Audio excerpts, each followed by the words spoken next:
Hello, everybody. Welcome to episode 40 of the Super Grapple Bros podcast. I am your host, as always. Won't be as always soon since I'll be going away for a month, but I am Murpho. I am not joined by DMurph this week. Unfortunately, he could not take time away from the family in order to do the podcast this week.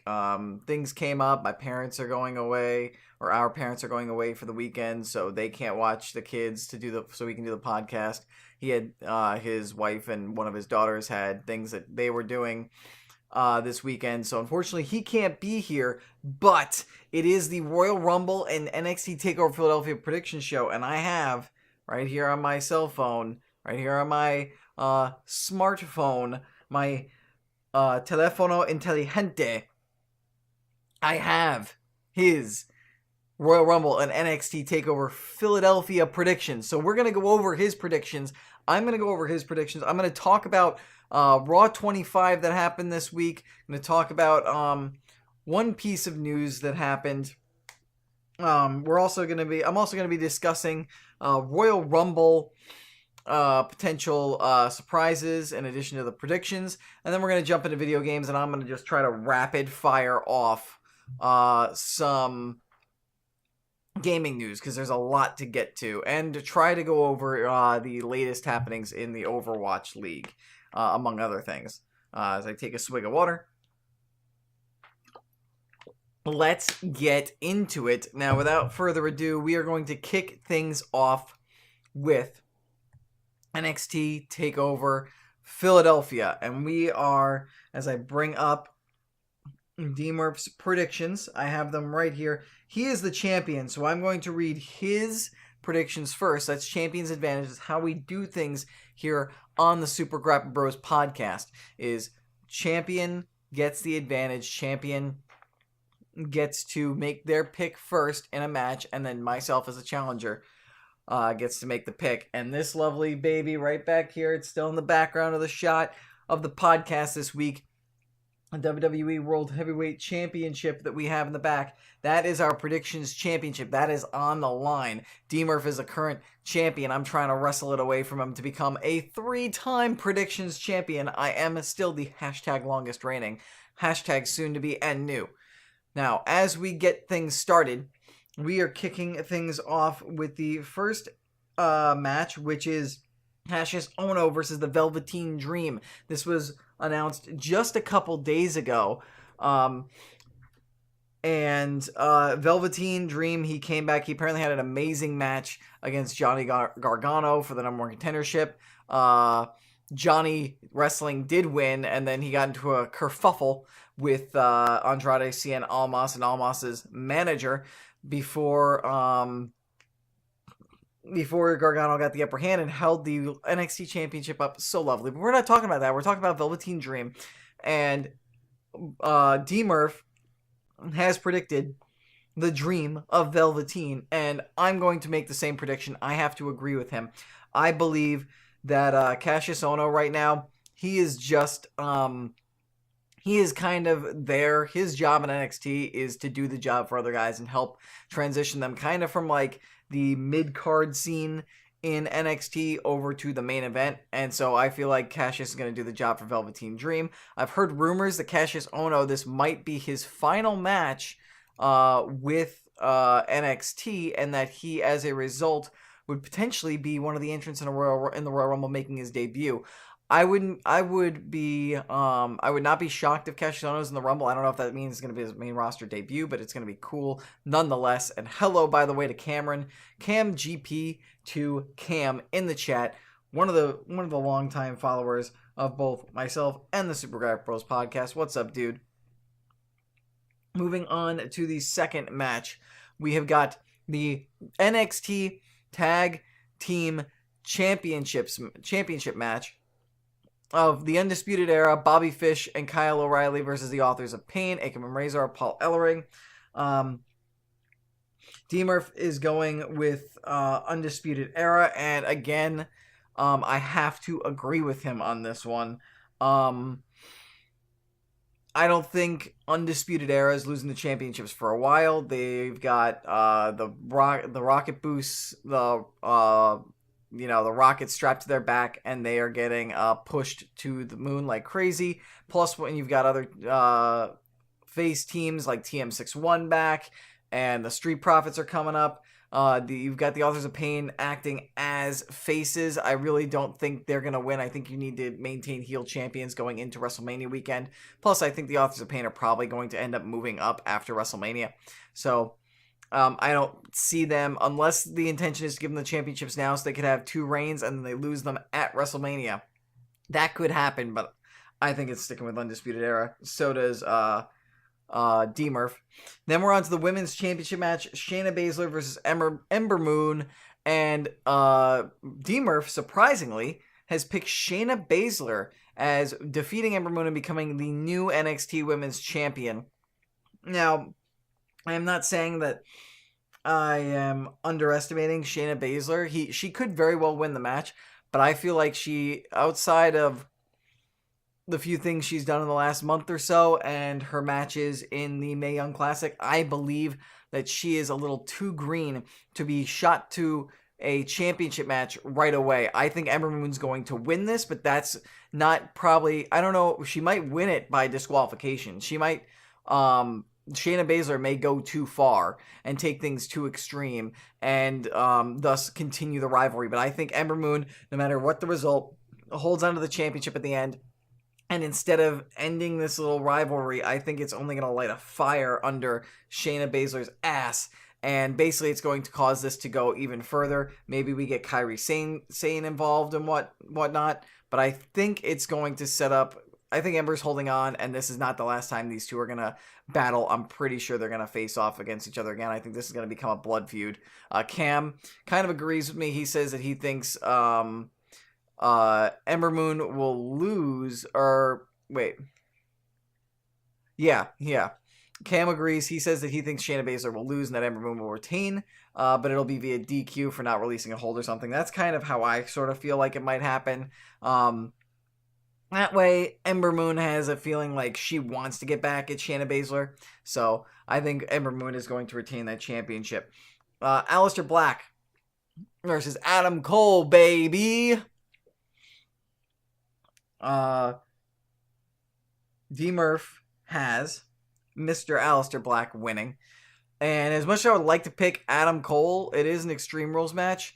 I mean, Aleister Black now has his first loss, and it is an Extreme Rules match. So I was originally thinking Aleister Black, but you know what? Since it's an Extreme Rules match, and Undisputed, and they really want to put Undisputed Era over, and, you know, he has Bobby Fish and Kyle O'Reilly on the side, I think Adam Cole's going to win with the help of Bobby Fish and Kyle O'Reilly.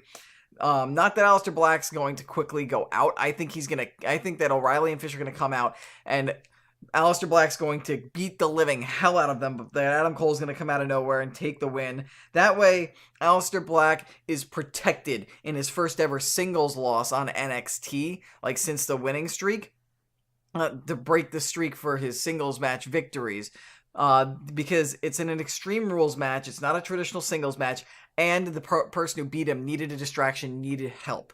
And then basically what you do is you then have a vengeful Aleister Black who's just going to kick the living crap out of all of the Undisputed Era, and I think they're going to eventually have a rematch, or maybe be involved in some massive NXT championship match at the WrestleMania takeover, if Andrade retains, if Andrade Cien Almas retains the championship, and then you could get Andrade versus Cole versus Black for the NXT championship. Now I'm making that prediction, but that Adam Cole is gonna beat Aleister Black, but I'm going in the other way also with the title match.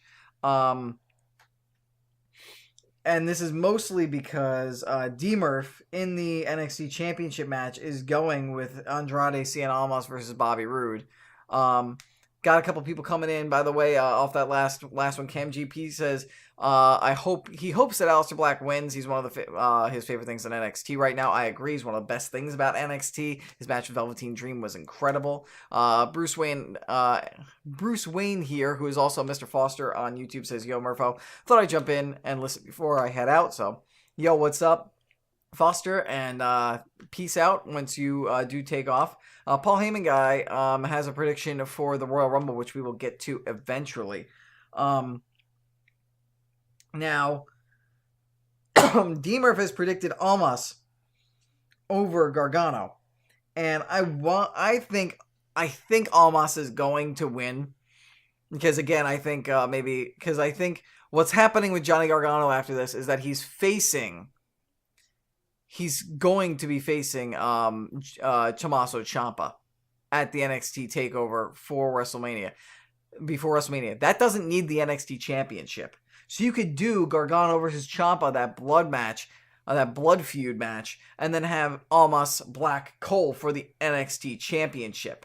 However, I would love to see, and I think it would be perfectly fitting for the two of them if Johnny Gargano and Tommaso Ciampa end up battling each other for the NXT Championship. There are problems with this, though, because I think Gargano and Ciampa are both ready to go to the main roster after WrestleMania, and neither of them can do that. They can't both do that if one of them holds the NXT Championship. So, if DMurph had picked Gargano, I probably would have gone with Andrade, but because he's a champ and I gotta try and beat him, I can see either situation happening. I tend to lean more towards Almas, but just to be that, in order to give me a chance as a challenger, I'm going to go against him. I'm going to say Johnny Gargano is going to win that NXT Championship. Kim says that it'd be cool if Undisputed Era came out and Velveteen comes out to help Aleister. That would actually be a very cool idea, Cam. That would also help Aleister Black win. And then you've got like this little alliance between Aleister Black and Velveteen Dream. That would be very fitting. That also relies on how Velveteen is going to be perceived, because I believe when he came back, I didn't see his promo, so I don't know if when he came back he was acting like a face or like a heel. But if he's up against Cassius Ohno, he's probably the heel in that match if they're gonna do a traditional face heel. So like that would be kind of a face turn for Velveteen, and I feel like you probably need more heels than you do faces right now, especially at the top of the card in NXT. Because in Faceland, you've got Johnny Gargano, you've got Aleister Black, you've got Roddy Strong, you've got No Way Jose, who just came back, and then on the other side, you've got Aleister Black, you've got Andrade Cien Almas, and you can't even say, and Killian Dane and Eric Young are hard to determine because they're both kind of like in the middle there. They're kind of tweeners at the moment, but they were heels, so who knows if they swing back that way, because the tag division also needs more heel tag teams. So, Sanity might go back to being heels. Dima1776, hello, welcome into the chat, by the way. But that's going to wrap it up for talk about NXT TakeOver Philadelphia. That's tomorrow night. I am excited for it. I cannot wait to see it. We're moving on now, though, to the Royalist Rumbless, as Vince McMahon once said in a promo for one of the Royal Rumbles. Cam GP just has some final thoughts about the NXT TakeOver. He thinks it's going to be the first TakeOver with lots of screwy finishes because there's a possibility of a DQ, Undisputed Era, and possible Ciampa return. That is very true. I don't think Ciampa return is possible. I think it's definite. I think he is going to beat the crap out of Johnny Gargano after the match. The only question is, or he's going to beat the crap out of Johnny Gargano. The only question is he going to do it after Johnny loses, after Johnny wins, or is he going to come out and distract Johnny, and cost him the championship by like maybe attacking him and causing a DQ or causing a distraction and letting Almas pin him and then beating the crap out of him. Ciampa's definitely coming back. The only question is just how are they going to play it out? How is it going to play out? How is it going to happen? Will Gargano have the championship? Because the question is, would Ciampa rather cost Gargano the championship, or would he rather let Gargano win the championship and then take it from him? So, Dima says that I am apparently similar to somebody from MMA. I don't know who that is, so but I appreciate the the drawing and similarity. So thank you. And thanks to Foster. He thinks the wrestling reviews and predictions and everything that we do here that I do here on my Twitch channel for Super Grap Bros is cool. He's digging it. So thank you, Foster. I hope you stick around for more in the future. And take care. Have fun. We're moving on, though, to the Royalist Rumblest. I said that before. I said it again because it has to be said. It's just ever since Vince McMahon said that, 10 years ago, it's been, I always, whenever I think Royal Rumble, that just pops into my head immediately. Anyway, we are moving on to the Royal Rumble, and we've got quite a few matches on the pre-show, actually. We've got 3 matches taking place on the pre-show. The first of which is Bobby Roode versus TBD. It is an open challenge for the WWE United States Championship. I don't know who's going to answer it. I wouldn't be surprised if it was Dolph Ziggler. Maybe Dolph Ziggler wins it back, because Dolph never lost it. But would you want to bring Dolph Ziggler back after the way that he lost in something like that? I would be surprised, to be honest, actually, if Ty Dillinger was the one who answered the call. DMurph thinks Bobby Roode is going to win. I tend to agree. I think Bobby Roode is going to win whatever match is in that open challenge. The only way I see him potentially losing is if you have Dolph Ziggler be the one who answers the challenge. But if it's Baron Corbin or Ty Dillinger or Mojo Rawley or Zack Ryder, any of those kinds of guys, I think they are winning the United States They are losing the United States Championship. Bobby Roode, I think, will only lose if it's Dolph Ziggler, and you don't bring Dolph Ziggler back on the pre-show. If anything, you bring him back as a surprise in the Rumble. The second pre-show match is Luke Gallows and Carl Anderson versus The Revival. It is a tag team match. DMurph, ever the Revival faithful Revival supporter, has picked the Revival to win, and I gotta say, after seeing it could happen, because maybe the events of Raw 25 was a way to swerve people into thinking the Revival have no chance, but I think after we saw Raw 25 and the fact that they have paired Gallows and Anderson with Finn Balor to form the Balor Club, and it seems like they're trying to push them into being something, I think Gallows and Anderson are winning this one. Hands down, no doubt about it. I'm just hoping that the Revival puts up more of a fight. Paul Heyman guy says, #Balor Club for life. Too sweet. Too sweet. That was really lame, but we're going to move on. The final pre-show match that we have here was originally going to be the Cruiserweight Championship match, but then all that stuff with Enzo Amore happened, which we'll get into a little bit later. Won't go too into detail about it, though. It is Kalisto, Lince Dorado, and Gran Metalik, which is basically the luchadors of 205 Live, versus TJP, Gentleman Jack Gallagher, and Drew Gulak. DMurph has the trio of luchadors winning, which could very well happen. I'm going to go the other way, and I am going to say that Jack Gallagher, TJP, and Drew Gulak are going to win. It could very well be that these guys win, and maybe they do something if Rey Mysterio comes back at the Rumble and becomes the 205 Live GM, which is believed to be happening next Tuesday, or sounds like a very likely scenario. Could be an interesting thing, but I could also see TJP, Jack Gallagher, and Drew Gulak winning, and then basically Kalisto, Rey Mysterio, the new GM, coming to their side when they want a rematch. So DMurph is going the way of Kalisto, Lince, and Gran Metalik. I'm going TJP, Gentleman Jack, and Drew Gulak, especially because those guys have had more of a push and more success recently, with the exception of maybe Kalisto, but TJP, Jack Gallagher, and Drew Gulak have been doing better, and Gulak's on a push. TJP's the first Cruiserweight champion. Jack Gallagher is always entertaining. Lince and Gran Metalik really haven't done much. Kalisto's the one who I feel like has the most momentum out of the three of them. So unless they're really trying to build up the Ray thing, or tease it with a win and try to get Lince and Metalik some sort of traction towards a push, I think it's the heels who are going to win that one. Cam says, is it bad that he's been watching SmackDown Weekly and forgot Dolph left? Kind of. I mean, like, I kind of remembered, oh yeah, Dolph is gone too, myself. But I mean, like, it sucks. But hopefully, the way that Dolph left was really cool, and hopefully when he comes back, it'll be equally cool, and we can all finally start to get behind Dolph Ziggler as a character again, and not just Dolph Ziggler, the man and the wrestler.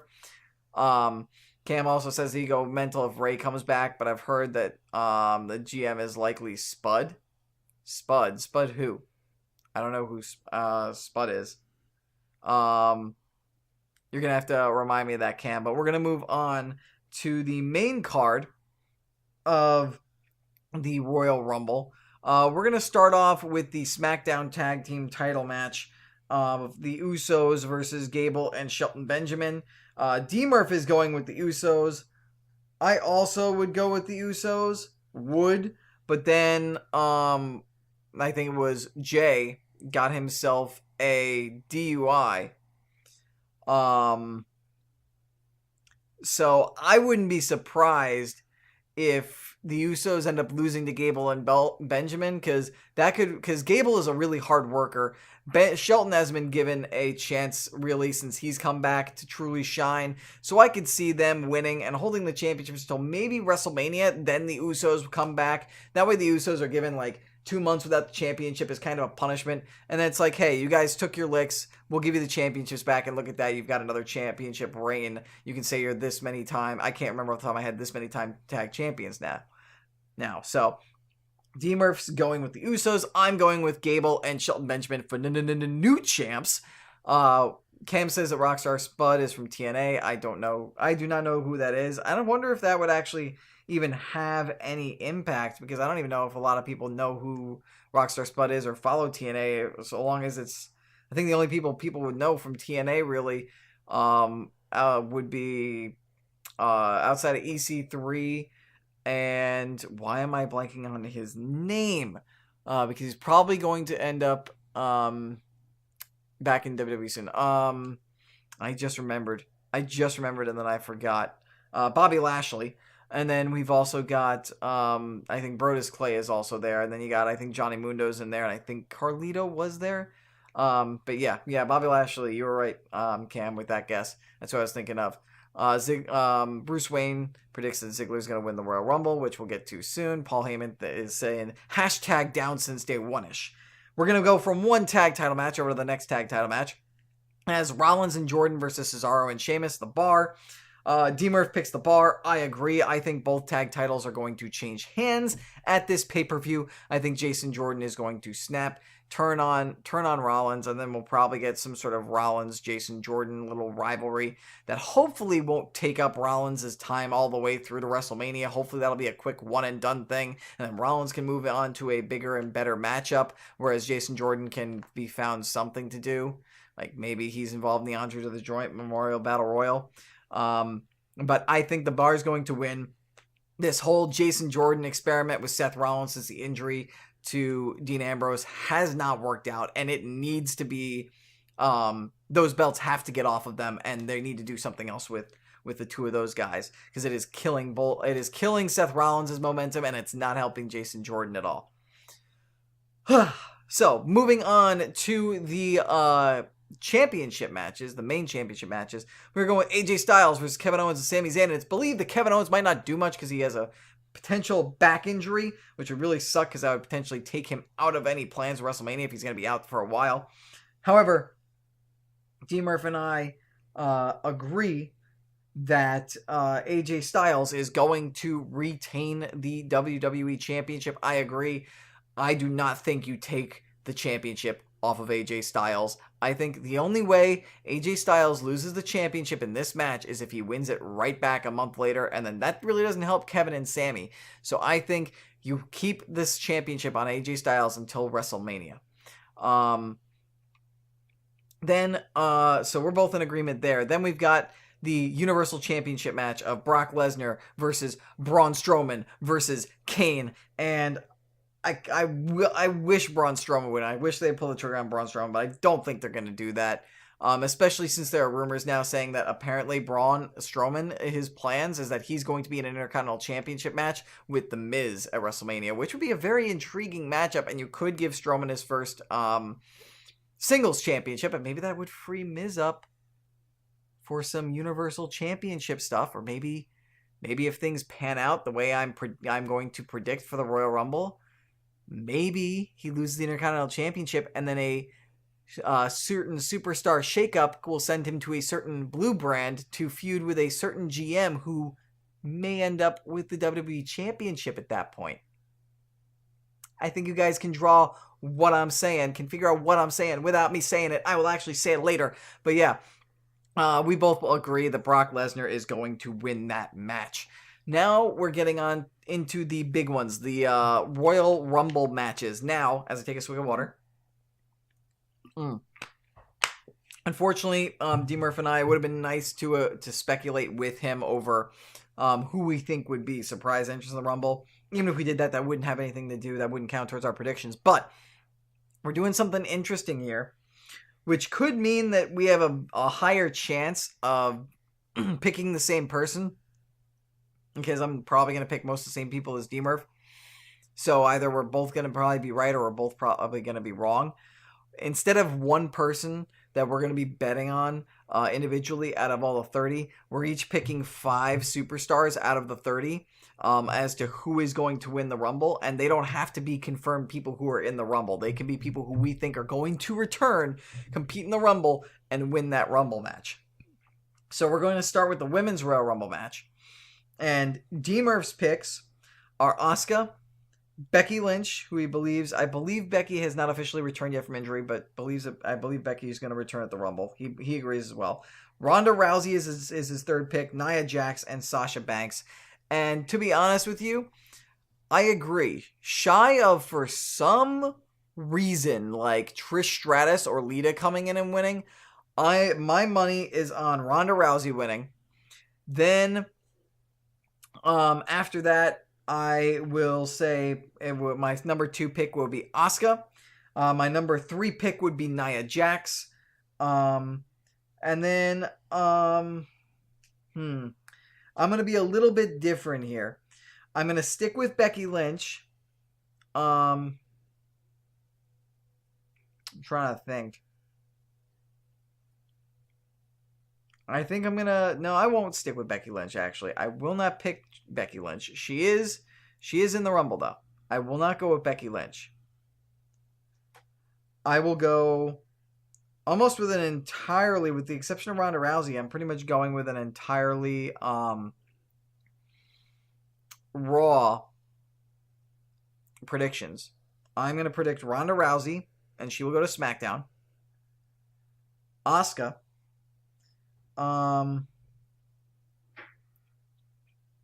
Actually, you know what? I will go with Becky Lynch. Screw it. I'll go with Becky Lynch. And then, Jesus, I'm torn. I don't know if I want to go with Becky Lynch. Sorry, guys. It's a little... You know what I'm going to do? I'm not going to go with Becky Lynch, but I am going to go with another SmackDown superstar, and I'm going to be different than DMurph right here. I'm going to go, and this is my official picks. Ronda Rousey, Asuka, Nia Jax, Naomi, and Bayley. Those are going to be my 5 picks. So, 3 of the picks, we have the same. The differences are I have Bayley and Naomi, and DMurph has Becky Lynch and Sasha Banks. We both predict Ronda, Nia, or Asuka to also win. So those are our 5 picks each for winners in the Women's Royal Rumble match. If I can go back up to Paul Heyman guy's comment, he made a comment on the Women's Royal Rumble, and he predicts that Asuka will win the first Royal Rumble match this Sunday. So Asuka is one of our picks. And if you guys want to know how we rank them, rankings aren't going to matter, but I'm going to run this down again in case it wasn't clear enough before. If we're ranking them 1 to 5, DMurph's picks are Asuka at 1, Becky Lynch at 2, Ronda Rousey at 3, Nia Jax at 4, and Sasha Banks at 5. I don't know if he specifically ranked them like that, but that's how he numbered them, so I'm going to assume as such. He can clarify next week if he wishes. I am ranking it as Ronda Rousey 1, Asuka 2, Nia Jax 3, Bayley 4, and Naomi 5. Now we're going to move on to the big one, guys. Well, actually, before we move on to the big one, I'm going to talk about potential surprise participants for the Women's Royal Rumble as Laserscope comes into the chat. And hello to Laserscope. I think we're going to see quite a few women who are at Raw 25. I think we might see Kairi Sane end up there. I think we're going to see Kairi Sane. I think we're going to see Nikki Cross. I think both of those two will end up in the Rumble as NXT call-ups. You might see Ember Moon, who's the NXT champion. I think she could very well retain and end up in there. Shayna Baszler could end up in there, actually, as the non-champion and help out Ronda. That could be an interesting dynamic there at the end, especially if Ronda's the 30th entrant. Shayna's already been in there for a while. I think that we're going to get... I think Lita was not at the Raw 25 specifically to try and make people think that she's not going to be in the Royal Rumble, but I would not be surprised if, despite her injury, she is going to be in the Royal Rumble. I think Trish is going to be in the Royal Rumble. I think Beth Phoenix is going to be in the Royal Rumble. I'm pretty sure Nikki Bella will be in the Royal Rumble. Actually, that could have been somebody I should have predicted, is actually Nikki Bella over Naomi, but it's too late. I already made my final decision, but consider Nikki Bella a dark horse to win and go face Charlotte at WrestleMania. Or maybe even Alexa Bliss if she decides to switch brands. I wouldn't be surprised if Kelly Kelly makes an appearance there.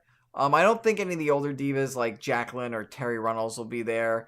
I don't think that... I wouldn't be surprised. Obviously, Maria's not going to be in it.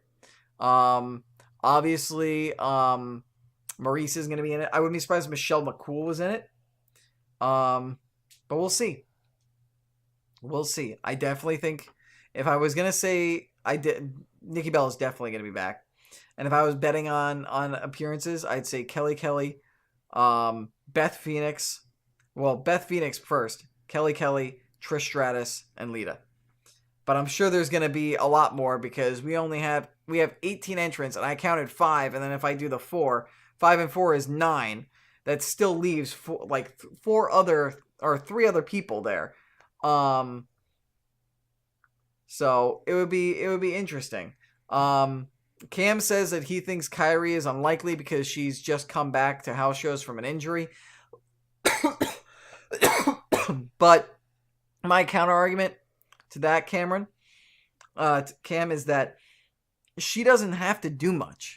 And then this isn't a call-up. I think this Women's Royal Rumble match, if it has NXT women, it's not going to be a call-up. I think they might say, if she wins, then maybe she'll go and face a champion. And then it would be, teasing if they win, it will be a call-up. But I don't think it'll be an official call-up for any NXT ladies going on to the Royal Rumble, like it normally is sometimes with NXT guys. But even sometimes the NXT guys in recent years, when they've shown up on the Royal Rumble, it hasn't been their official debut. I think Ty Dillinger last year, he showed up at the Royal Rumble, but I can't remember whether or not he was actually on the main roster until after the Superstar shakeup. I remember Sami Zayn showed up in the Royal Rumble, and I can't remember if he was on the main roster after that. I could be wrong with these, but anyway, I think whether or not that's how it's handled, I'm a firm believer of that. Any NXT people who show up in the Women's Royal Rumble will stay in NXT. It will not be an official call-up this close to WrestleMania. It'll be a way to introduce them to the public, to the general crowd, and get them some exposure. And I think the Kairi Sane, even if she's recently from an injury, like Laserscope says, if she's in real quick and out, it's really not that big of a deal. So that's everything on the Women's Royal Rumble match. We're now finally going to move over to the Men's Royal Rumble match, and now this is going to be interesting because apparently also 18 of the 30 entrants have been announced, so there are 12 more people who could be showing up. We can be seeing Carlito, Rey Mysterio, Ethan Carter III. We could see NXT appearances from the likes of, I'm trying to think off the top of my head who on NXT could be there. We could maybe see Adam Cole there. We could potentially see Roddy Strong, Eric Young, Killian Dane, because Killian Dane had an amazing showing at the Andre the Giant Memorial Battle Royal last year. We could also see some one-off appearances from guys like The Godfather. There's also plenty of guys on the roster who have not, I don't think, listed themselves in the Royal Rumble who could appear in the Royal Rumble. None that are coming off the top of my head that I'm looking at. We could also see some legends return. People think Big Show might come back. It might be Big Show's last hurrah. Big Show could come back. Trying to think who else. I mean, Triple H, maybe he decides to come back in and maybe they're going to let him win again and maybe he goes up against Brock again or something, or maybe he goes against AJ. I don't know. I'm just spitballing ideas. Jeff Hardy, we saw him at Raw 25. Maybe he's ready to come back. Jeff Hardy could come back and be there. Maybe we get some interesting stuff with Matt and Jeff in the Royal Rumble to maybe start teasing the Brother Nero thing.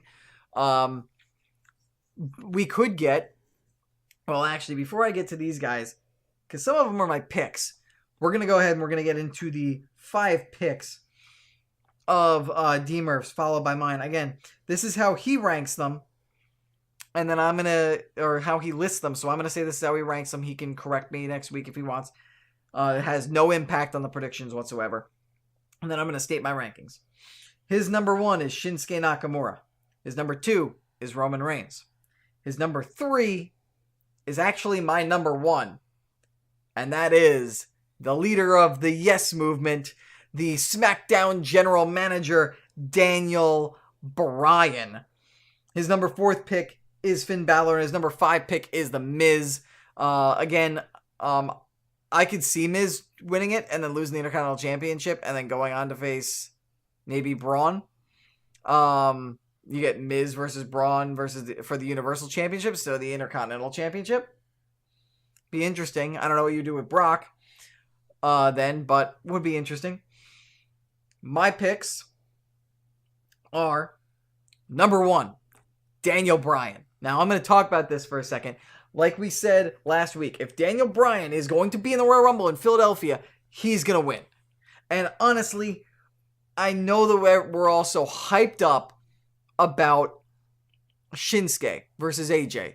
But I think Daniel Bryan versus AJ is even bigger. And you've got that animosity between Daniel Bryan and AJ because it seems like Daniel Bryan's kind of been siding against Shane McMahon and siding with Sami Zayn and Kevin Owens. And we all know Daniel Bryan's a great face.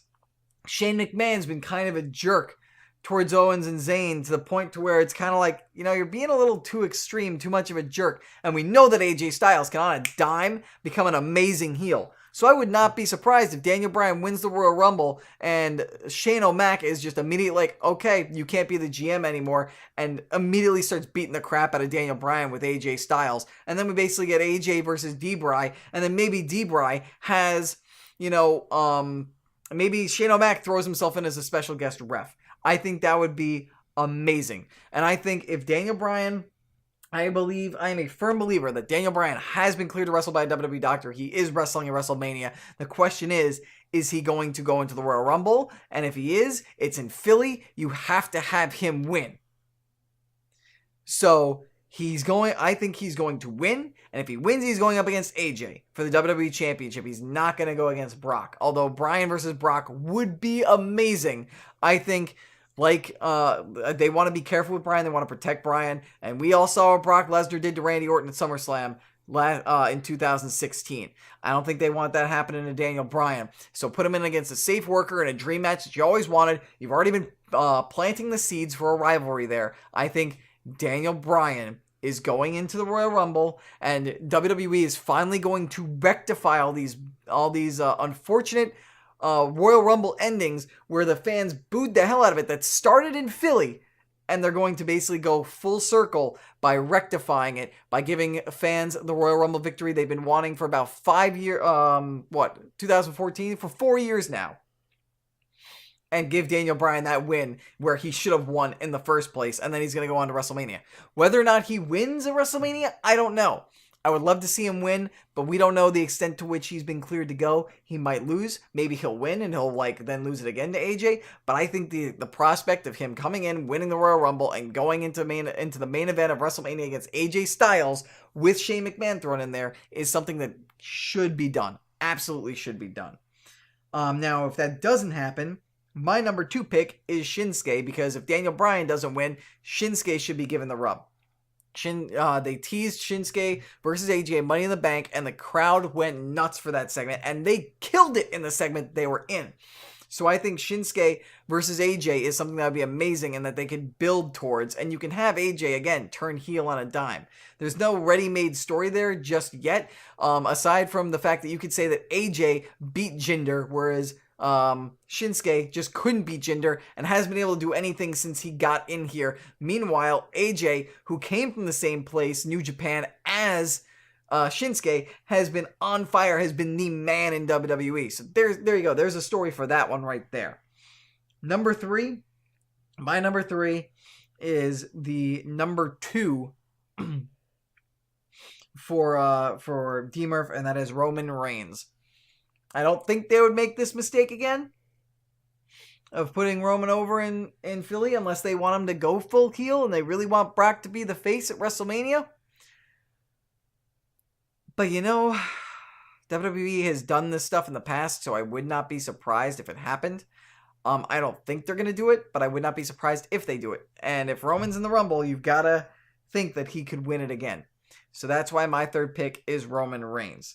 Now, my 4th and 5th picks are going to be a little bit different. My number 4 pick is going to be John Cena.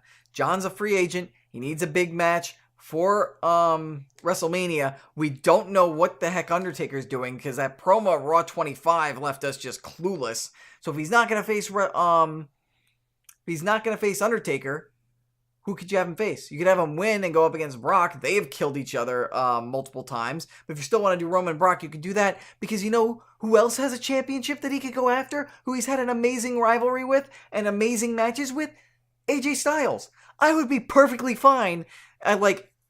Do I think John Cena needs the win to earn the WWE Championship match? No, I don't think so. I don't think he wins it. But if you're going to do Cena versus AJ and Roman versus Brock, I would rather see Cena win that Rumble than Roman win that Rumble. Again, I don't know how the Philly crowd would react to that. But you know what? I would love to see Cena versus AJ Styles for the championship at WrestleMania for once. That would be awesome. So that's why John Cena is my number 4 pick to go over to SmackDown to challenge for the championship. Now, if you notice, I've been going very SmackDown heavy because I'm very convinced that it's going to be Roman versus Brock. However, I have my 5th pick is going to be a wild card pick, which I doubt is going to happen, but I just feel like making a wild card pick. My number 5 is another person who I think would make a surprise return and win, and I don't think they would go up against AJ Styles if they won. No, I think they would say, we can't do Roman versus Brock again. We're going to put this guy against Brock, and good Lord, I think it would be amazing. It would be an amazing money match, especially with the success in Hollywood this guy has had. Not talking about The Rock, I am talking about Batista. Big Dave Batista could come back to the Rumble and win the Rumble, and to be honest with you, unless Philly has convinced itself that Daniel Bryan needs to be in it and needs to win, even though it hasn't confirmed that he is medically cleared to wrestle, though I'm sure he is.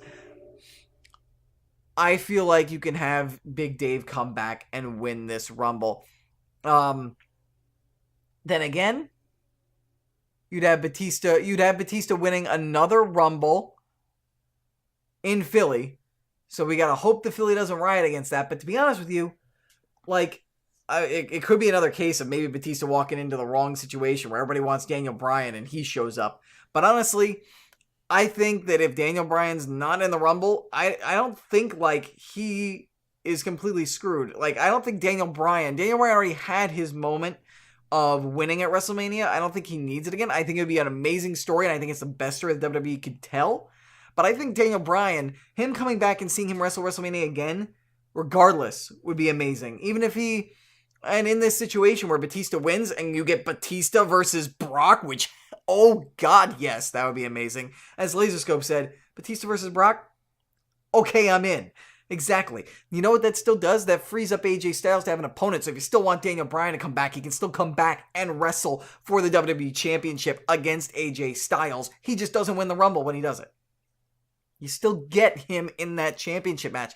That's the beauty of having two separate brands and two separate championships again. You don't have to slight somebody that way. So I feel like if you really are like, we can't do Roman Brock again, we're done, you throw that out. Or if you're saying, we need an extra element in there with Roman and Brock, you throw in Batista, you have him win the Rumble, you get Roman, Batista, Brock, or you get Batista, Roman, Brock, which I think would be perfectly fine. So that's my final pick. My final pick is Batista coming back. I don't think he'll get put into the Hall of Fame, but I think he will come back at the Rumble to a hero's welcome finally, now that 4 years ago, if you remember, Guardians of the Galaxy had not come out yet. Everybody was saying that he looked great in it, but it hadn't come out yet. Now, 2 Guardians movies have been out. He's been in the James Bond movie. He's been in Blade Runner, and he has killed pretty much every single Hollywood role he's been in. He has killed. And people love his acting now. So I think he would be received a lot differently now than he was in 2014. He would be received the way that he should be. And I think the only time he wouldn't be received like that would be Philly fans, no offense, being Philly, and just rioting because Daniel Bryan didn't get in there, which, to be fair, I think a Chicago crowd and a New York crowd could be the same, so, and maybe even a Boston crowd. So I'm not exactly saying a Philly crowd, but like a heavy, a Mark-heavy crowd. And that's not me trying to demean Mark, because I am a Mark. And part of me feels like maybe I would have done that, but like I just have a differing opinion. I feel like the majority of hardcore, I won't use the derogatory term Mark, because I'll rephrase it as hardcore wrestling fans, based on what I've seen of the mass of them in arenas like this, it's been very Daniel Bryan and CM Punk favored, and if either of them are around and get slighted, then they riot. So I just hope for Batista's sake, if he comes back and wins, that doesn't happen, that there isn't a riot, that they embrace Batista. But I feel like because people might be convincing themselves that Daniel Bryan's has to be in it, has to win, he might get booed. It might be another situation where he gets booed. Whoever comes in at 30 is going to be booed if Daniel Bryan's not in it, because number 30 isn't Daniel Bryan. As far as surprises, we talked about Daniel Bryan, we talked about Batista. I can see Jeff Hardy coming back. I think Rey Mysterio will come back, and he will be the 205 Live general manager. I can see Carlito coming back. I think EC3 could make his debut. I could see Eric Young or Killian Dane or maybe even all of Sanity end up showing up at the Royal Rumble. I'm trying to think who else could be making returns. I had somebody else in mind. I mentioned Jeff Hardy before, but I cannot think really of anybody else off the top of my head. If anybody in chat can think of anybody or suggest anybody. I know Bobby Lashley, apparently his contract with TNA is not up just yet, so he would not be back. Again, Triple H, they could throw a swerve in there and have Triple H come back. But that's pretty much it. As far as I know, Big Cass is on the mend for a while, so he probably won't be back. Samoa Joe has got a foot issue, so he probably won't be back. So, yeah, that's pretty much it. Some people are saying maybe Undertaker. Laserscope suggesting Ricochet. I don't think so. I think Ricochet is going, even Laserscope says 99% nah. I think he's going straight to the Performance Center and going straight into NXT. Cam GP with the big shot. I agree. I think we all agree. DMurph agrees with this too, because we mentioned this. Pete Dunne will show up in the Royal Rumble. Don't know if this means he's going to be on the main roster, but I think Pete Dunne will be there because they are high on Pete Dunne. I wouldn't be surprised if Tyler Bate, maybe some of the other UK guys, end up in the Royal Rumble as well. So there's only 12 spots, so you think it's a lot, but it could be a lot. And as Laserscope says, maybe Neville comes back. Now that the whole Enzo thing happened, 205 Live could probably really need Neville. So maybe they're finally okay, Neville, you can come back. We'll give you the Cruiserweight Championship back. Maybe they struck a deal with Neville and they're like, okay, we'll put you on Raw or put you on SmackDown, but we'll hold off on you coming back until the Rumble, so it's a momentous thing.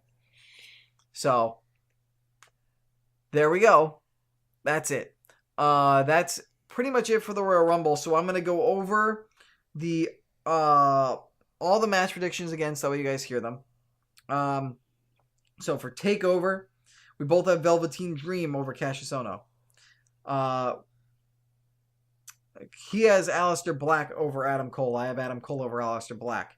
He has Shayna Baszler over beating Ember Moon for the title. I have Ember Moon winning that match for the championship. Undisputed Era versus Authors of Pain. We both have Undisputed Era. And Andrade Cien Almas versus Johnny Gargano. I have Johnny Gargano. He has Andrade Cien Almas.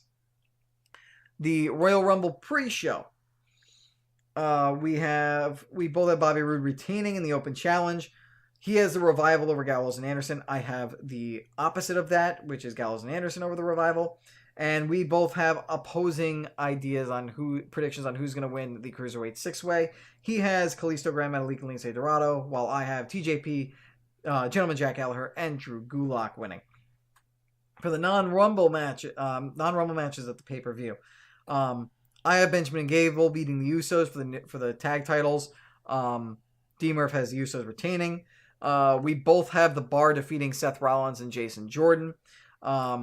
We both have Styles retaining, and we both have Lesnar retaining. For the Women's Royal Rumble match, DMurph has Asuka as his first pick. Becky Lynch is his second. Ronda Rousey is his third. Nia Jax is his fourth. Sasha Banks is his fifth. I have Ronda Rousey as my first. Asuka as my second. Nia Jax as my third. My fourth, if I recall correctly, let me look at the women.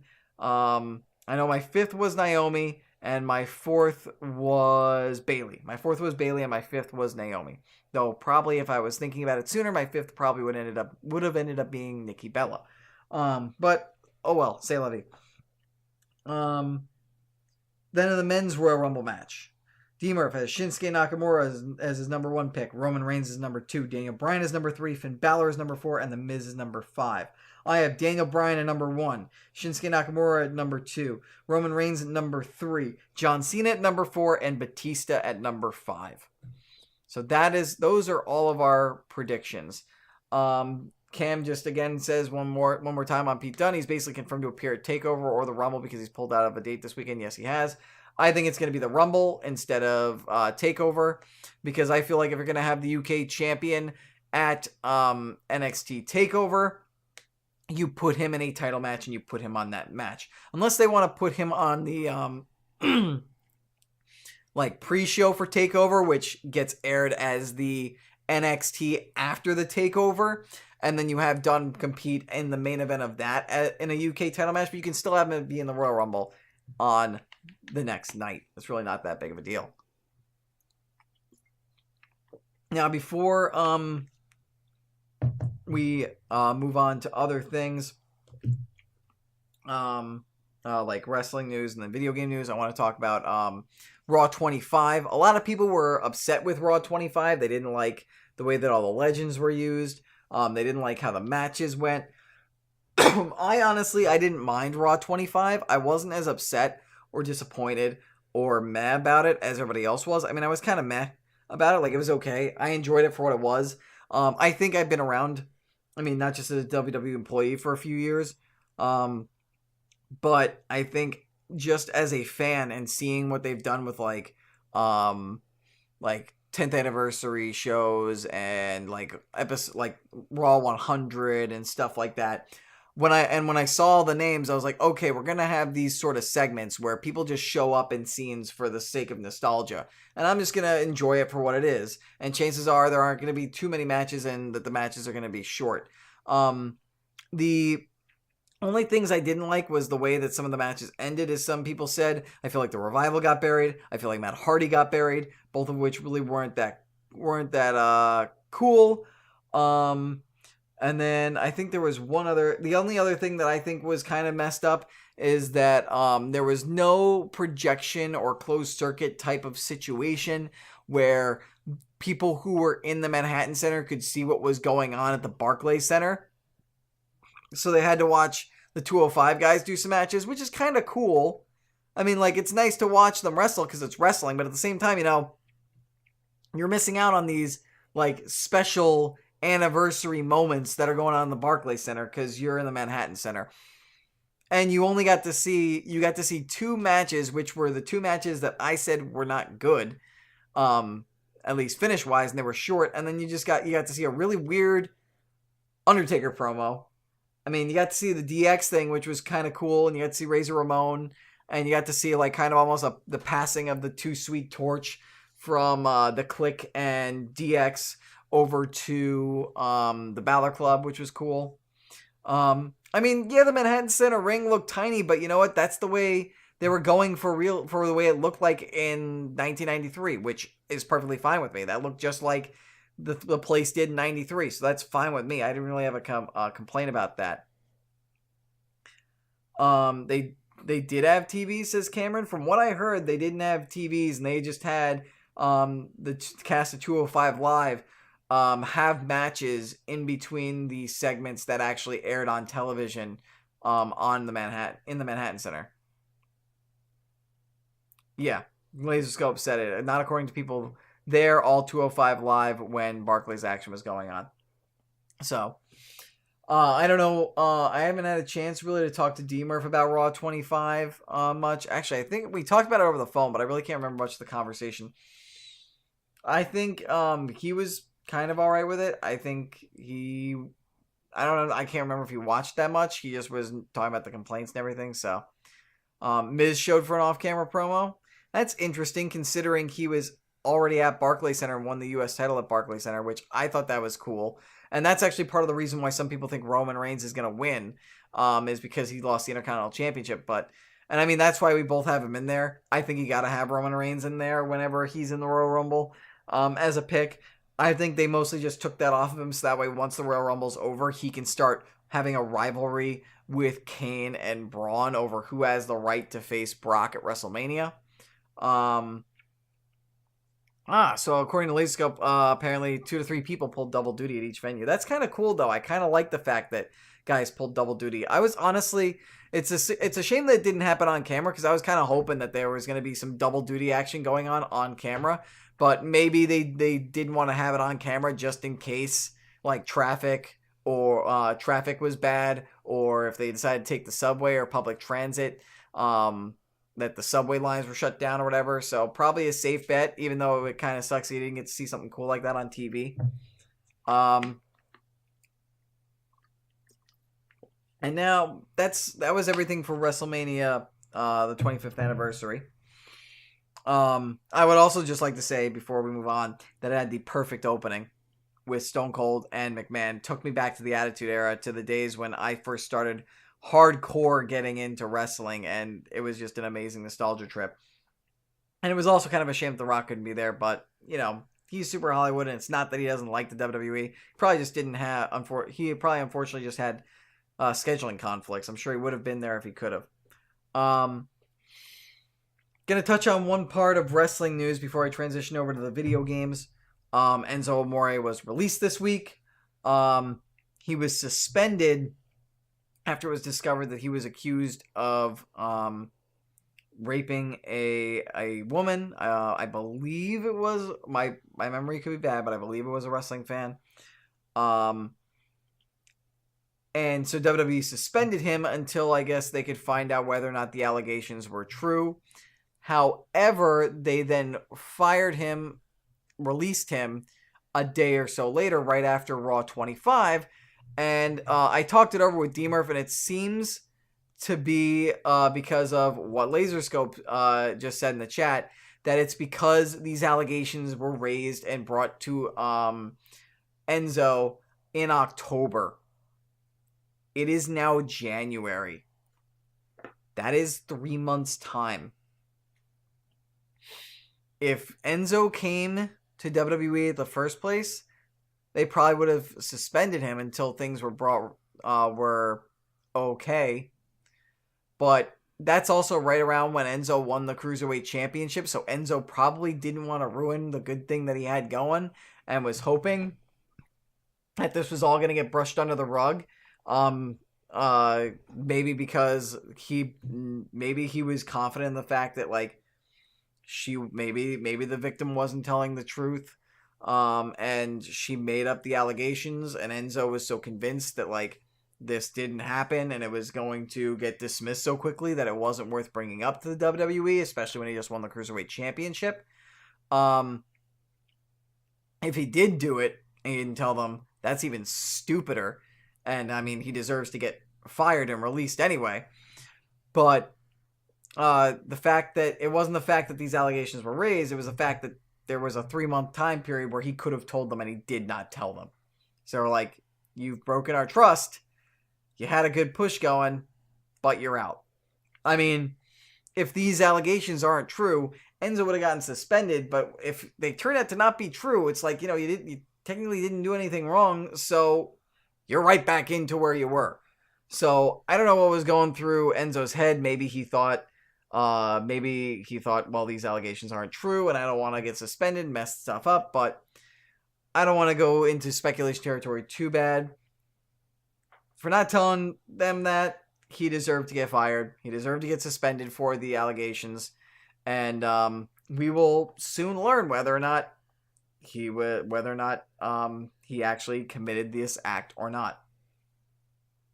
One way or the other, he ended up getting what he deserved, and we'll leave it at that. And that, ladies and gentlemen, is going to do it for the wrestling section of the podcast. I'm going to transition into, as I type away, I'm going to transition over to video game news. We are getting into video game news now. And we're going to start off with Overwatch news. I don't know if I did that as well as DMurph does, but I tried it as crap. I tried it as best I could. Not as crap. It might sound like crap, but I tried it as best I could. We're going to start off with Overwatch news. And we're going to go into, before we get into the Overwatch League, there's quite a bit Overwatch League news this week, guys. So bear with me as I read it. But I'm trying to find the non-Overwatch League stuff. Oh, that's right. That is right, Cam. I'll get to that. I'll have that end the show. I'll double back to that at the end because it's not technically wrestling, but we'll talk about it anyway. Overwatch's Blizzard World update is here. So if you haven't checked it out, make sure you do. I haven't had a chance to. I wish I had DMurph on the show so we could talk about it because it looks amazing. Basically, what Blizzard World is it's pretty much kind of like a map where you're in an amusement park that's Disney World, but with Blizzard IPs. So StarCraft, World of Warcraft, regular Warcraft, Hearthstone, I think Heroes of the Storm, all that stuff is in there. And apparently, in the Overwatch realm, Blizzard is a company and all these things are also IPs there. We also got new skins that you guys should go check out from all the characters. Some of them are themed after characters from these other Blizzard IPs. For example, if I can find it while I'm looking at it, Torbjorn is dressed as one of the dwarven characters. I think it's Magnar, I think, from World of Warcraft. Widowmaker, I believe, has a skin, yes, where she is the ghost from StarCraft, that female character. So if you have a chance, definitely go check that stuff out. Definitely cool content. I kind of want to jump back into Overwatch to give it a try. Hopefully next week, DMurph will be on with us, and he'll be able to give you guys a more breakdown of what it's like to play on the map. Now, as we get into the Overwatch League, I'm going to start with the regular Overwatch League update and then get into some controversy that's going on. We are, let's see, 1, 2, 3, 4. I think did the match just end? I'm trying to see. Oh man. It did just end. And that's interesting. Okay, yeah, we're halfway through. The Shanghai Dragons are currently playing the Philadelphia Fusion right now. Philadelphia Fusion is up 2-1 in the final game, but the Shanghai Dragons just got both points. So Fusion, in order to force overtime and a potential and give themselves a chance to win in this fourth and final round, is just win. If they capture both points and they go to overtime and they win that, it's fine. But if the Shanghai Dragons win, they can go ahead and end up they can force a fifth game. Apparently also the Dallas Fuel and the San Francisco Shock are playing right now as I am on there. But we're going to take a look at the schedule and go over the game scores that we missed from last week and this week. So we were on Friday. And London and Dallas was going on, and London beat Dallas 3-1 in that game. Saturday's action, London just beat out the Valiant 3-2. New York Excelsior stomped the Gladiators 4-0 in a shocking and convincing victory, probably the most convincing victory the New York Excelsior has had so far. And then San Francisco just beat out the Boston Uprising 3-2 in a fifth determining game.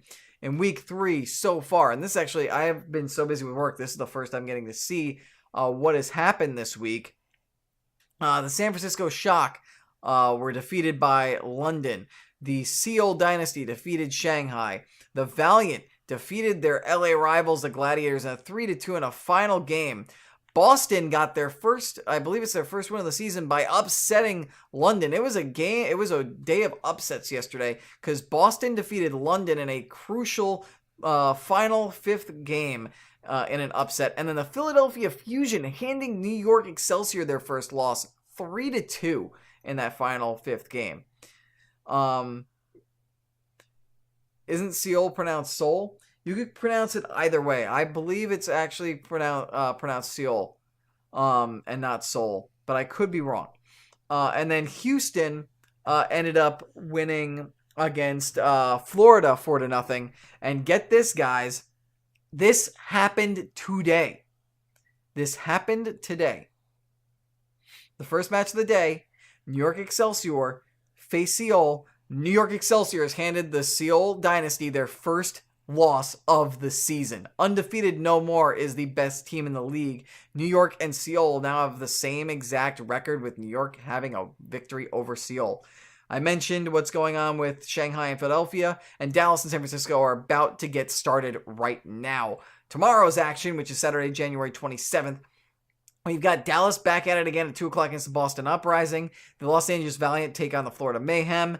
And then we've got the LA Gladiators taking on the Houston Outlaws. That's going to be a very interesting one. As we take a look at the standings as they are right now in the middle of week 3, the Seoul Dynasty, the New York Excelsior, and the London Spitfire are all tied at the top of the standings at 5-1. Then we've got ourselves the Houston Outlaws, Los Angeles Valiant, and Philadelphia Fusion at 3-2. At 2-3, we've got the Boston Uprising, Los Angeles Gladiators, and San Francisco Shock. Florida Mayhem are 1-4. And then at the bottom of the standings is surprisingly Dallas Fuel 0-4, but they have a chance to pick up their first win if they can defeat the Shock tonight. And then the Shanghai Dragons, they are 0-5. I believe they will drop to 0-6 if they cannot pull off this game against the Philadelphia Fusion. Laserscope is upset their sadly no in-game thing for predicting winners and getting loot boxes. That's similar to what Hearthstone does with their championships. Who knows, maybe when the playoffs come, or maybe when the stage I think each stage has a championship game. Maybe each stage championship game, or maybe the playoffs will have that for Overwatch players. So that's it for the Overwatch League right now, as far as the actual competition goes. However, there are 2 controversial stories that are out right now. And they both involve players doing some unfortunate, almost illegal kind of stuff. And also, apparently, Smite and Paladins does that quarterly, the giving loot boxes to people.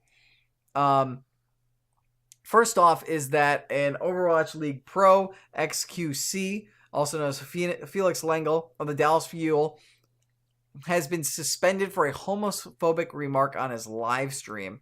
The Overwatch League, this is not even a week into the Overwatch League, which isn't, this is from January 20th, so technically it was in the middle of week 2. Or week 2 just ended, so technically that this isn't correct, saying not even a week into its first season. He's been fined $2,000, which, remember, these guys make a minimum of 50 grand, so they're not making millions like the any major sports players. So this is not just a slap on the wrist. This will hurt these guys. XQC has been fined $2,000, and he's been suspended for the remainder of stage 1. Now each stage is not 10 weeks long. I believe each stage it's 10 games over 5 weeks, and we are in the middle. And that was after the end of week 2. So he's been suspended for more than half of the first stage. He's out until February 10th. So he's going to be missing out on. He missed out on this 2 matches this week. So he's missed out on 6 matches. So apparently the story is, and I'm going to censor what he says,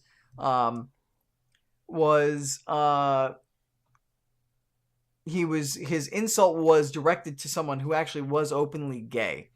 And the insult came after an Outlaws player, Austin Wilmot, aka Muma, parodied one of Lengel's catchphrases following Houston's triumph.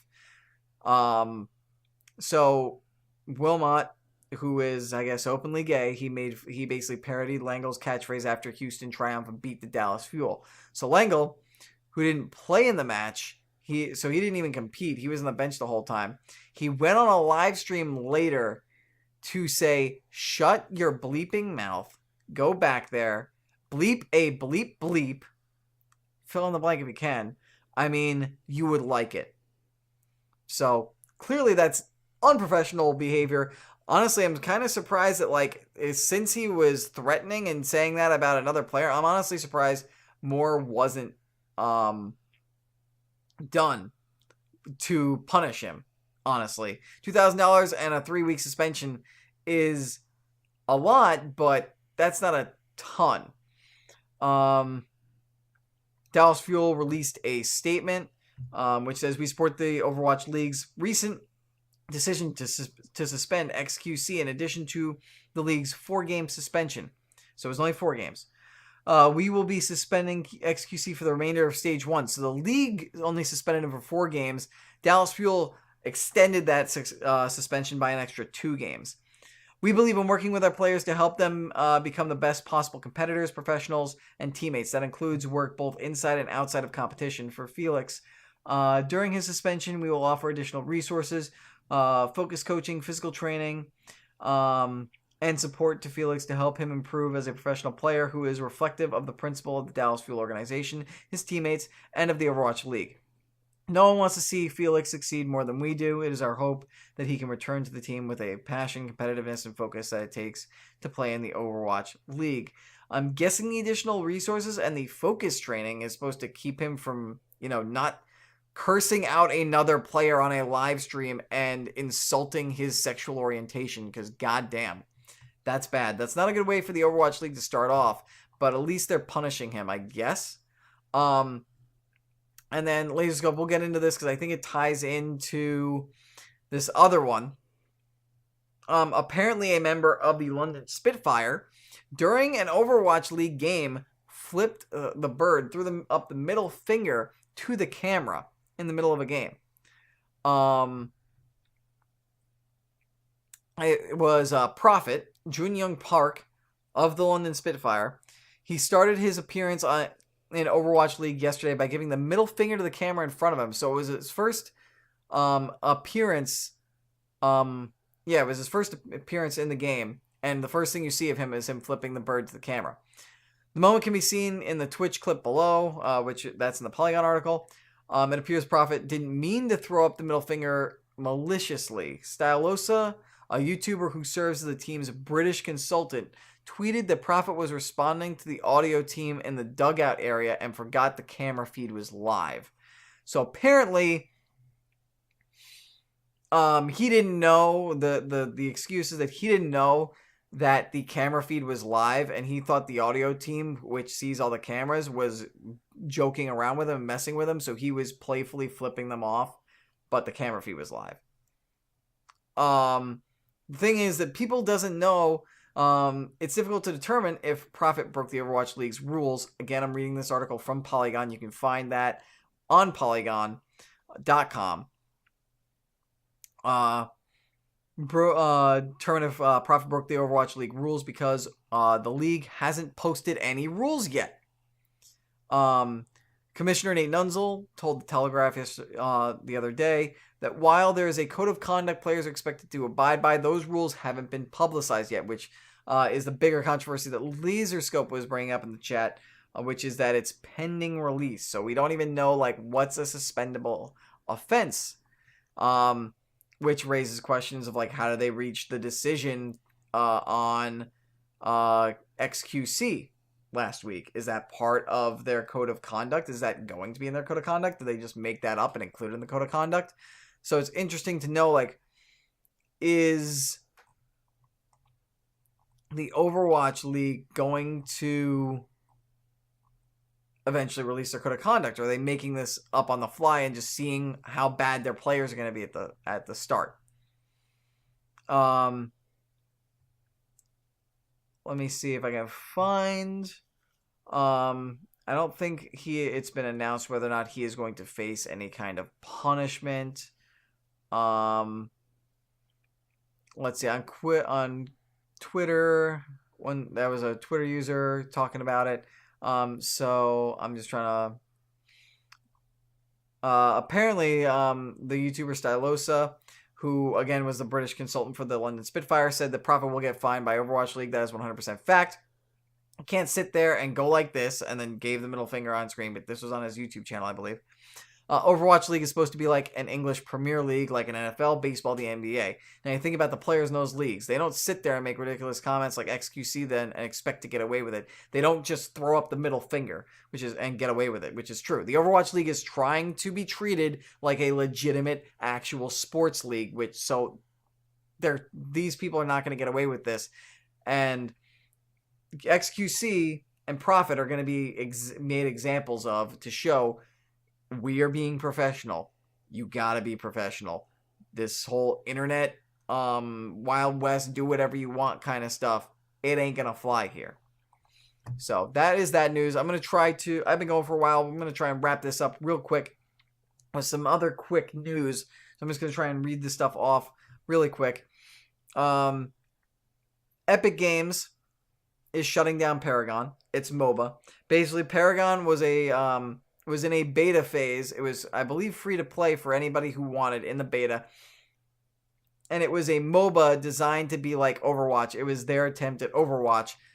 The reasoning that is believed to why Epic Games shut it down is because they then decided to release Fortnite Battle Royale, and now they're making a ton of money. Even though Fortnite Battle Royale is free, I believe people have been spending money on microtransactions or passes to get skins and buying the full Fortnite game out of that. So since Fortnite Battle Royale is such a success, it's believed that Epic Games is going to shift focus and focus a lot more on Fortnite than they are with Paragon, and thus shutting down Paragon.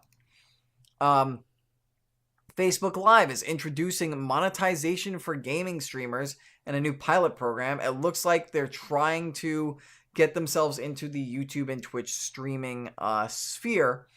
And basically what they're doing is they're testing the potential of people and Facebook users giving payments or basically like tips, monetary payments to live streamers who play games on Facebook.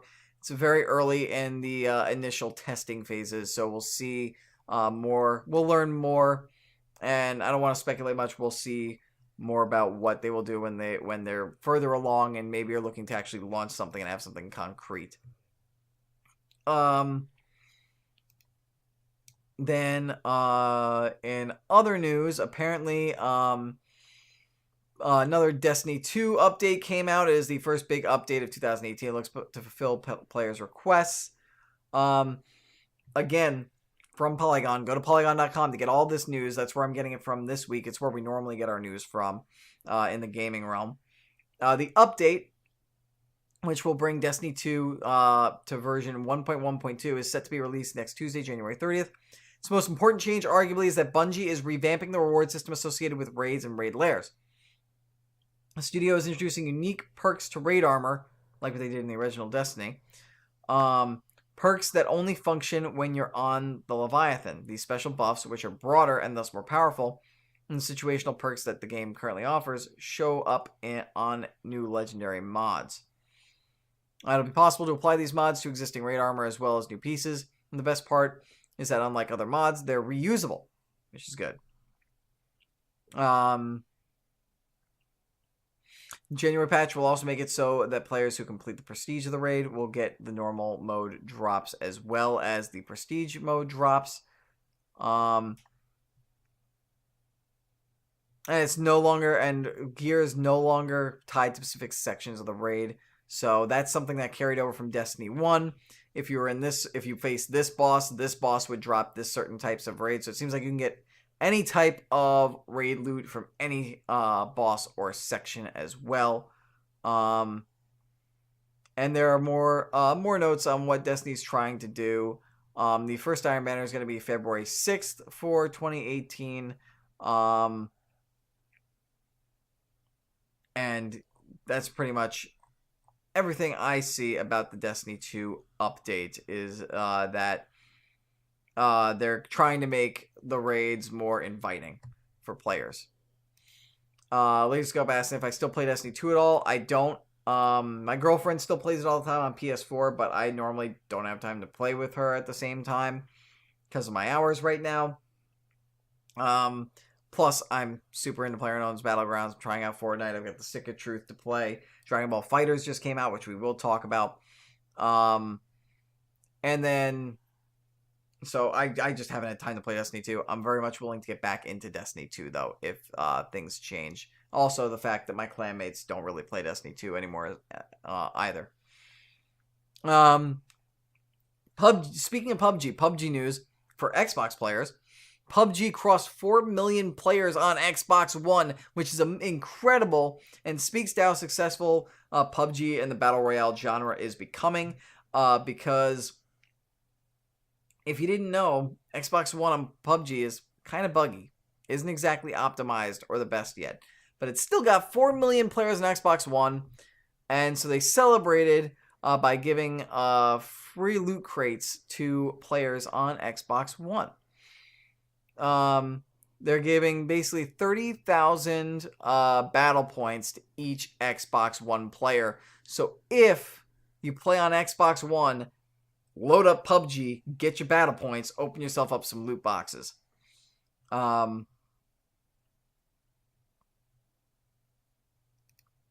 Then moving on, BioWare's Anthem has been delayed as the studio is looking to double down on the make or break title. So it looks like Anthem, the game that we saw at E3, which looks like it's trying to be a Destiny killer. It looks like this might be the last chance for BioWare as an EA studio. This is from Polygon again, citing a report from Kotaku. That the report characterizes Anthem's delay as a sign of increasing pressure on the Electronic Arts studio of BioWare to come back with a big hit following up on what was Mass Effect Andromeda. Unidentified sources connected to the studio told Kotaku that the fall of 2018 window was never realistic, which is understandable. It's been pushed into 2019, which is fine. With Anthem, based on everything that I've seen that happened with Destiny 2, and the controversy with loot boxes, and what happened with Andromeda, take your time, get this game right. Kotaku speculates BioWare cannot delay the game beyond March 2019, which is when EA's 2019 fiscal year ends, so probably Q1 2019, but I would prefer if they have to delay it more, delay it until it's ready. Then, by the way, God of War got a new trailer, which I have not been able to look at just yet. That gave it also an April 20th release date, so it is coming a lot sooner than we thought. So go check out that new trailer and get ready to drop some money on Kratos once again on April 20th. We Happy Few also got delayed, unfortunately, which is a ridiculous looking horror game that gives me gives me BioShock vibes, very strong BioShock vibes. Probably because it's a dystopian type setup. It seems very similar, almost kind of in style. It's almost like I felt like it was like it felt very BioShock meets Clockwork Orange sort of to me. But that has been delayed. It's set in the 1960s. It's being moved from April of this year into the summer, so not too much farther off. They're probably just trying to polish things off. And then the final bit of news I want to talk about is if you guys are looking to get gaming PCs, I'm sorry, but try to buy a lot of components at once because graphic cards are going up in price even more. Which sucks for me because new graphics card is like one of the only pieces I need in order to create a 2 PC setup. It's pretty much that. Pretty much that, a power supply and some hard drives. Now I don't know if a place will package things together. Micro Center is planning on making deals to try and encourage gamers trying to build their own rigs and to like almost as a way for gamers to prove that they're gamers and not cryptocurrency farmers and miners, is buying multiple computer parts at once. But this is all because it's all because the materials to make video cards apparently, and the video cards themselves, are manufactured in as much mass as I guess other computer parts. And cryptocurrency miners have been using video cards in order to churn out and try to make as much money off of things like Bitcoin as possible, which means they've been buying multiples of all different kinds of graphics cards and basically making supply ridiculously small and basically screwing gamers out of cost for video cards. For example, sorry, I had to take a swig of water. It was getting very dry. The suggested retail price of the GTX 1070s, or MSRP, is $380. They're going between $700 and $1,000 now online. That's up to and including more than double, almost triple the price. GTX 1080 Ti's are like, I think $1,100 now, $1,200. So it sucks for me personally. I mean, my 980 Ti is the equivalent of a 1050, 1060, so it's at a mid-range right now. So I'm fine for a little while. But I personally, I don't know about you guys also, like, I'm worried about this, and I'm really hoping that things change. NVIDIA is apparently, they haven't confirmed it, but have been trying to talk to retailers about trying to set up methods to keep cryptocurrency miners from buying up all these cards, and to try to ensure that they're not selling too many to one person, and that gamers are getting access to these cards at reasonable prices. B&H, which is in New York City, they sell computer parts, they claim, including graphics cards.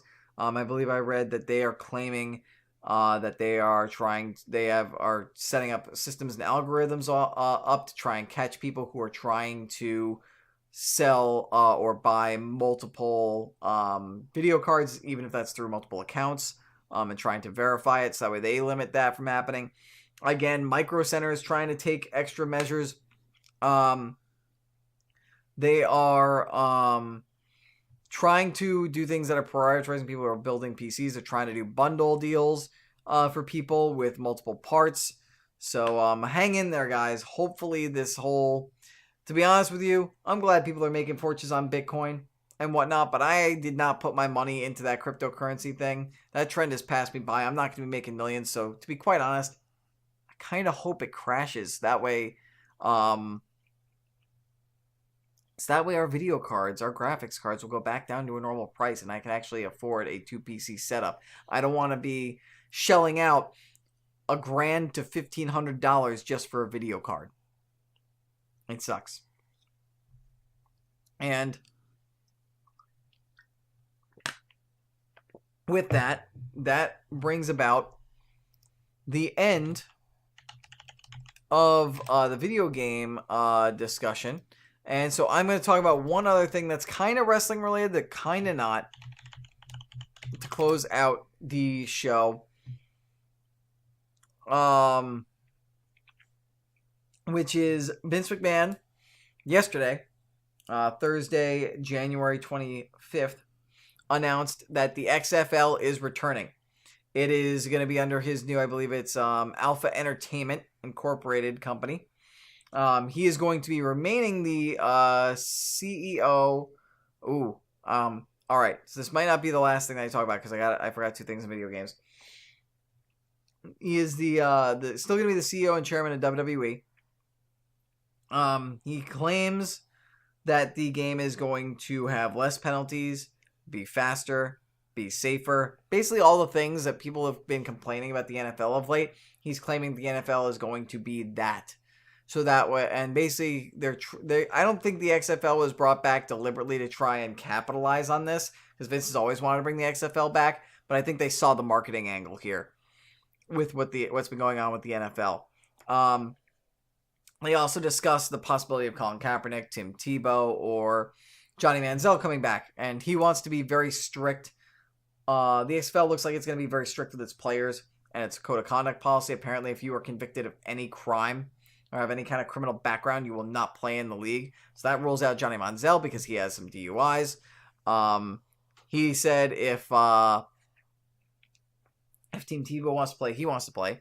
He touched on the controversial flag and national anthem controversy that's been wrapped up in the NFL. And Vince McMahon said that he wants the XFL to be free of politics. He believes the national anthem is important to every single sporting event. And so he believes that every player, he's pretty much made it sound like every player will have to stand for the national anthem if they compete in the XFL, if they're an athlete in the XFL. He says that when they're in the stadium, they are there to play football and only play football, and that politics will not be involved whatsoever. He did mention that, if any players speak out on political topics, off the field or through social channels or what have you, he made it sound like, they're not going to be reprimanded for it at all. But the moment you're on an XFL field playing a football game, he doesn't want politics in the game. So that was everything about the XFL. There's also going to be 8 teams. They're going to be a 10-game season with 2 semifinals, semifinal games, and a championship game. And the first season is going to happen in 2020.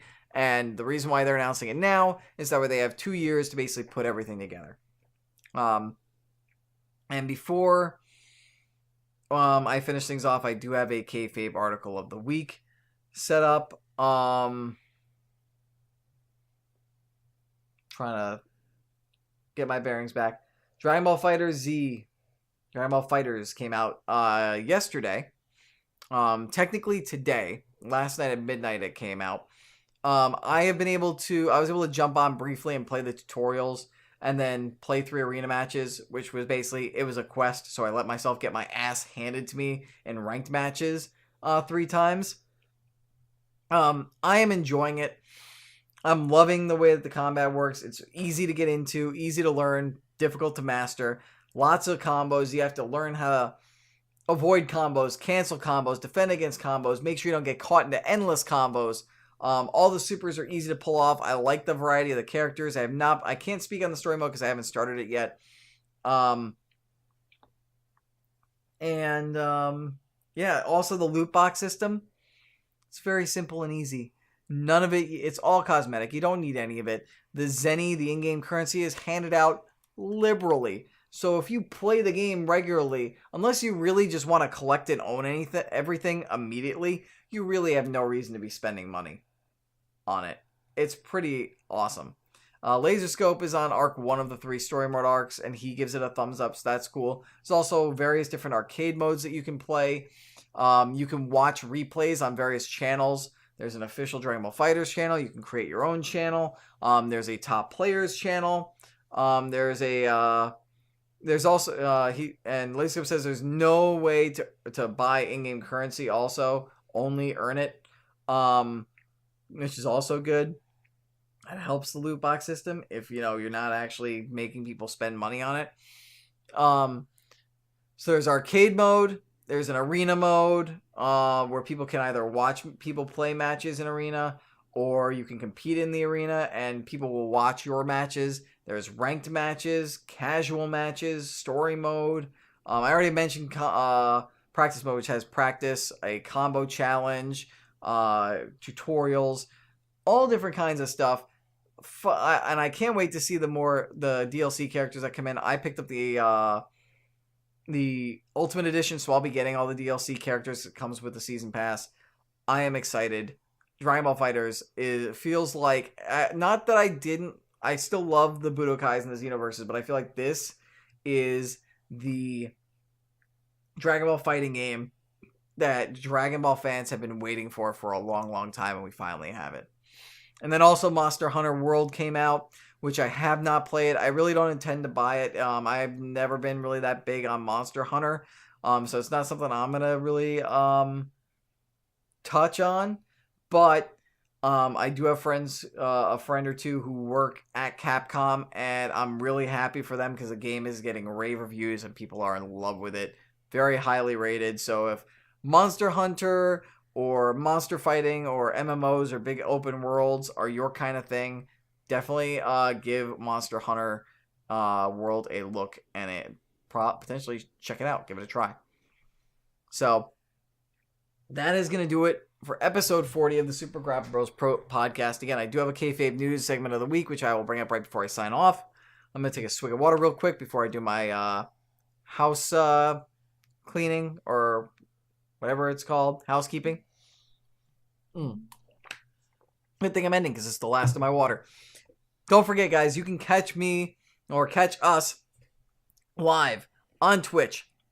Every single episode we do on a Friday or Saturday. It's not necessarily every Friday or Saturday, but be sure to check it out. It's twitch.tv/L_Murpho. You can actually also watch the broadcast on demand. We always make the episodes as highlights. You can go back until the first episode of Super Grapple Bros and catch up with us all there. If you want to know when we go live, a better indicator of that is by checking us out on Twitter. I am L_Murpho. DMurph is DMurph_42. We always try to tweet before we go live so that way you know when we're going to go on Twitch because it's sporadic because we have various jobs. You can also watch us on demand on YouTube at youtube.com/LMurphoReal. 24 hours after the Twitch stream happens, the episode goes up on to the YouTube channel. It's part of being an affiliate. We have to wait the 24 hours before we put the video up on YouTube. You can get us in audio form, however, on iTunes, SoundCloud, Google Play, lots of other places. Search Super Grapple Bros for that. Do not forget to rate, review, and subscribe, especially on iTunes. Once we get enough ratings and reviews, people will actually be able to search for us and find us when they're searching for wrestling or gaming podcasts. And that brings more people into the discussion. More people to talk and chat with us, be that on Twitch, in the comments, or on YouTube, or anywhere else people can comment. You can also give us feedback in a couple other ways as well. Thank you to Lasco, by the way, for submitting the review. 2 thumbs up, bud. I appreciate it. You can also reach out to us, supergrapplebros@gmail.com, if you want to give us any feedback, trivia ideas, topic of discussion, have any questions for us or anything. Send it in. We'd be happy to give it a look and potentially read it on the podcast, or use your ideas on the podcast. You can also submit that kind of stuff on my Discord server, which if you're watching this on YouTube, you can find in the description, or you can go to the Twitch page of twitch.tv/L_Murpho, and in all the information on my Twitch channel, Discord is a section. Just click the picture there, and we'll send you right there into the Discord server. there is a Super Grapple Bros questions and topics, or topics and suggestions, I believe, channel there. Go in there, submit what you want. I believe that is everything. I covered everything there. Just another quick note for you guys. Next week is likely going to be my final episode of Super Grapple Bros for about 3 to 4 weeks. I will be working the Winter Olympics because I am a social media producer for NBC, and the Winter Olympics start in 2 weeks. I am being put up in a hotel in the city where NBC Sports is located because I have a long commute there, so they're putting me up right there so that way I don't have to worry about the long commute. However, and I'm going to be working 12-hour days, 21 days in a row, so I will have no free time to make the trip up here to do Super Grapple Bros. However, it does not mean that Super Grapple Bros is going away for a month. DMurph is going to be handling this. He's going to be coming over here. I've been showing him how to do all the production setup and post-production stuff. And I'll be trying to make myself available when I've got the time to remotely help him out if he needs the help. He's going to be doing Super Grapple Bros episodes while I'm gone. It might be 1, it might be 2, it might be 3. It all depends on how things go with his family. But he is going to do at least 1 or 2 podcasts. And he's going to be bringing a friend of ours who is also a wrestling fan and a video game fan. His name is, well, I won't give his name out. I'll let him decide if he wants to give his name out. But he's a friend of ours, a friend of the podcast. He's going to be joining DMurph on at least one of the episodes while I am gone in order to give DMurph somebody to feed off of and bounce things off of and have a rapport with myself gone. And then if you guys like him, maybe we'll bring him in on more than other occasions. Maybe we'll get him involved in the predictions championships. That way we've got like 3-way predictions things going on.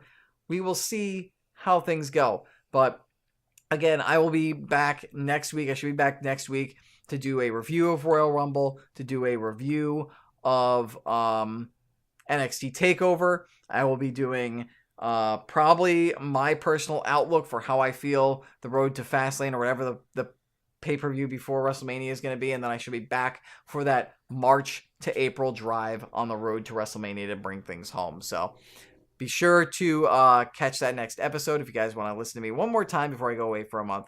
That's going to do it for episode 40 of the Super Grapple Bros. And before I go out, the Kayfabe News article headline of the week doesn't entirely have to do with wrestling, has to do with a little tie into the XFL. We all know that Vince McMahon just announced that he's bringing back the XFL. So a new announcement from his old rival Ted Turner. Ted Turner has announced. Here it is. Here's a headline.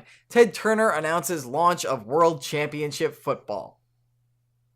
So there you go. There's a Kayfabe News article of the week. That is all for episode 40, guys. Once again, take care until we see you guys again. Deuces. Peace out. Deuce deuce. The deucey deuce. We will see you guys later. Shut up and sit down.